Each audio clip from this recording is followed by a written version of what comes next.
Warren was born on October 6, 2019, at Marion General Hospital, and it was a pretty rough birth, and they had trouble getting him to breathe right away. So he got sent to the NICU, and in there they tried to get a tube down his nose so that he could eat that way, and they could get it through on the left side but not the right, so that he ended up being transported to Children's. Honestly, at that point, I don't think we had a chance to really understand how we felt, because there was just so much going on. And like, they were just doing all kinds of tests, and we were just still figuring a lot of stuff out. And it was definitely sad being away from our other son, but we knew that we had to be down there for him, to support him.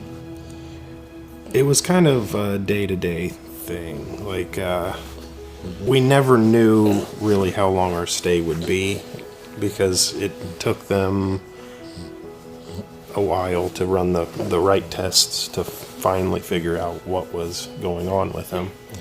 They found out that he had DeGeorge syndrome, and that syndrome actually has the ability to affect every part of his body, and one of the biggest things is heart defects, and he didn't have one, so we were very grateful for that.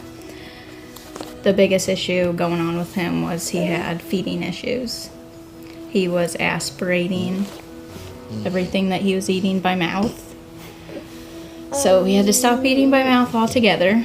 And then they ended up putting in a G-tube, and after they put in a G-tube probably about a month after we were at Children's, and we were there for a couple more months because the biggest issue was getting him to eat. He wasn't tolerating feeds very well.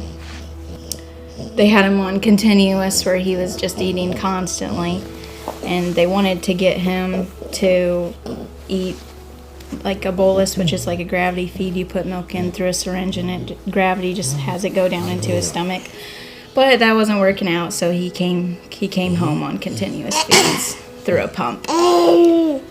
So a couple days after arriving at Nationwide, the social worker talked to us after we found out that it could potentially be an extended stay, about the Ronald McDonald House, because we lived an hour and a half away.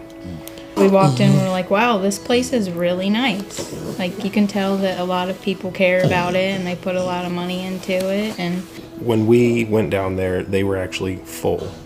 I don't think anybody really grasps just how many kids need help, and families that could potentially stay there. And Crawford County is within the limits. There's families here that use it. It was nice being right there with just everything going on. It's just nice to have, because parents don't have to worry about all the little things, like where they're going to sleep. They actually offered food for free. You got to take showers. You got to do your laundry. Basically supplied you with everything that you needed. I would say support it, because people really don't understand how many children are sick, and that it just provides family with a place to stay, and so they don't have to worry about all of that while it's all going on, because it's a very hard time in people's lives, and you never know, it could be your child.